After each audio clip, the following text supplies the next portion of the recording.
students, welcome to Abhila where law is simplified. This is your Professor Dr. Ambarish R. Patnigire, and in our lecture series of the Juvenile Justice Act 2015, till the last previous lecture, we were talking about adoption, chapter 8, and we have completed section 62.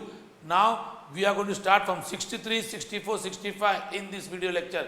आइए हम 63 को देखते हैं. Section 63, effect of adoption. A child in respect of whom an adoption order is issued by the court shall become the child of the adoptive parents, and the adoptive parents shall become the parents of the child, and if the child had been born to the adoptive parent for all the purposes including intestacy with effect from the date on which the adoption order takes effect, and on and from such date all the ties of the child in the families of his or her birth shall stand served and replaced by those created by the adoption order in the adoptive family. Adoption का effect क्या होगा, ये section 63 कहता है. क्या कहता है? एक बार कोर्ट ने ऑर्डर इशू करी तो वो जो एडॉप्टिव चाइल्ड है वो एडॉप्टिव पेरेंट का बच्चा बन जाएगा, और वो पेरेंट जो है उसके एक्चुअल पेरेंट बन जाएंगे, चाहे वो पिछला जो टाइज है उस बच्चे का, जहां पर भी वो पैदा हुआ हो, उसके माता पिता हो, सारे टाइज रद्द किए जाएंगे, और जिस डेट से वो ऑर्डर हुई है उस डेट से उस बच्चे का सारा अधिकार उस माता पिता के साथ रहेगा. Provided that any property which has vested in the adopted child immediately before the date on which the adoption order takes effect shall continue to vest in the adopted child, subject to the obligation, if any, attached to the ownership of such property, including the obligation, if any, to maintain the relatives in the biological family. मतलब इस बच्चे को adopt करने के पहले अगर इसका कोई प्रॉपर्टी है, कुछ है, वो सारे पहले के जो बायोलॉजिकल पेरेंट्स हैं उसके पास ही रहेंगे. उसके ऊपर अगर कुछ कर्जा होगा तो बायोलॉजिकल पेरेंट ही उसको कवर करने वाले हैं. 64, section 64, reporting of adoption. Notwithstanding anything contained in any other law for the time being in force, information regarding all adoption orders issued by the concerned court shall be forwarded to the authority on monthly basis in the manner as provided in the adoption regulations framed by the authority. Her court की order जितने सारे adoption हुए हैं सारे चीज़ें का report monthly basis पर authority को दिया जाएगा. Section 65, special adoption agency.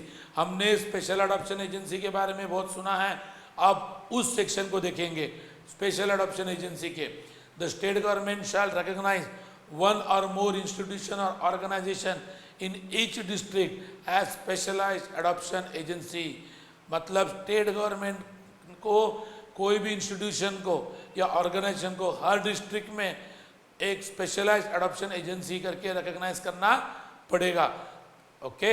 Subsection 2, the state agency shall furnish the name, address and contact details of the specialized adoption agency along with the copies of certificate or letters of recognition or revenue renewal to the authority as soon as the recognition or renewal is granted to such agencies.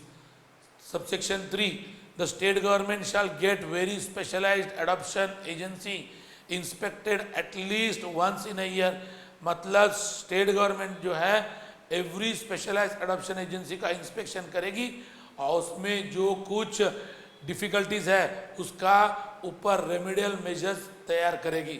Subsection 4, in case any specialized adoption agency is in default in taking necessary steps on its part as provided in this as provided in this act or in the adoption regulation framed by the authority for getting an orphan or abandoned or surrendered child legally free for adoption from the committee, or in the completing the home study report of the prospective adoptive parents, or in obtaining adoption order from the court within the stipulated time, such specialized adoption agency shall be punishable with fine which may be extended to 50,000 rupees, and in case of repeated default the recognition of the specialized adoption agency shall be withdrawn by the state government.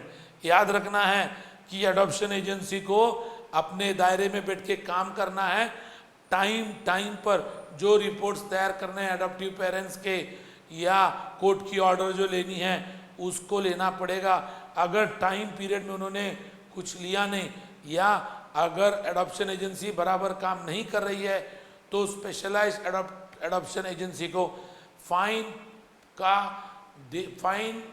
से punish किया जाएगा और वो 50,000 rupees तक होगा वो fine.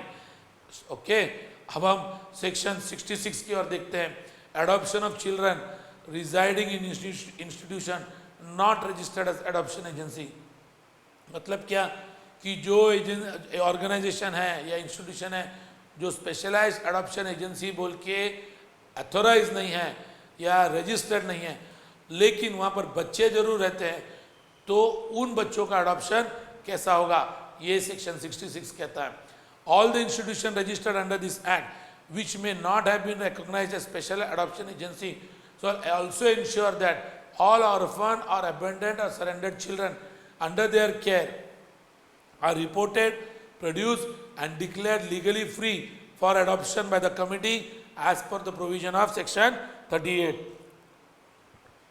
तो चाहे वो इंस्टीट्यूशन स्पेशलाइज्ड एडॉप्शन एजेंसी बोल के रजिस्टर्ड हो या नहीं हो, लेकिन वो इंस्टीट्यूशन रजिस्टर्ड है, वहाँ पर बच्चे रहते हैं, ऑर्फन रहते हैं, सरेंडर्ड चाइल्ड रहते हैं, अबेंडन चाइल्ड रहते हैं, तो उन्होंने उसकी प्रोसीजर सेक्शन 38 की कंप्लीट करके कमिटी से ये सारे बच्चे लीगली फ्री फॉर एडॉप्शन है इसका डिक्लेरेशन लेना बहुत ज़रूरी है। सब section 2, all institution refer to in sub section 1 shall develop formal linkages with nearby specialised adoption agency. मतलब क्या कि भाई उनके पास बच्चे हैं जो स्पेशलाइज्ड एडॉप्शन एजेंसी है उनके साथ लिंक होना ज़रूरी है, रिलेशन रखना ज़रूरी है, रेलेवेंट रिकॉर्ड्स देना ज़रूरी है, ताकि अगर कोई अडॉप्टिव पेरेंट का एप्लीकेशन आएगा स्पेशलाइज्ड एडॉप्टिव एजेंसी के पास तो वो ये जो बच्चे हैं जो दूसरे इंस्टीट्यूशन में रहते हैं उनका भी विचार हो सकता है। Sub section 3, if any such institution contravenes in the provision of subsection 1 और subsection 2 it shall be liable for 50,000 fine.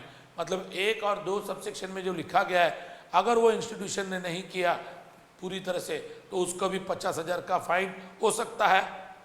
Reputed default पर उसका डी रिकॉग्निशन भी हो सकता है। ये हो गया सेक्शन 66। मुझे लगता है कि मैंने आपको ये सेक्शन जो है 66, 65, 64 और 63 अच्छे रीति से एक्सप्लेन किए हैं। अगर आपको मेरा वीडियो अच्छा लगा तो प्लीज़ मेरे वीडियो को लाइक कीजिए, शेयर कीजिए और मेरे चैनल को सब्सक्राइब करने न भूलना। आपका सब्सक्रिप्शन हमारा मोटिवेशन है। अगर आप चाहते हैं कि हम आपका कोई ऐसे टॉपिक पर वीडियो बनाएं तो कृपया उस टॉपिक को आप abhilav@gmail.com पर भेजना न भूलना। आपके कमेंट्स का हमें इंतज़ार है। Thank you so much.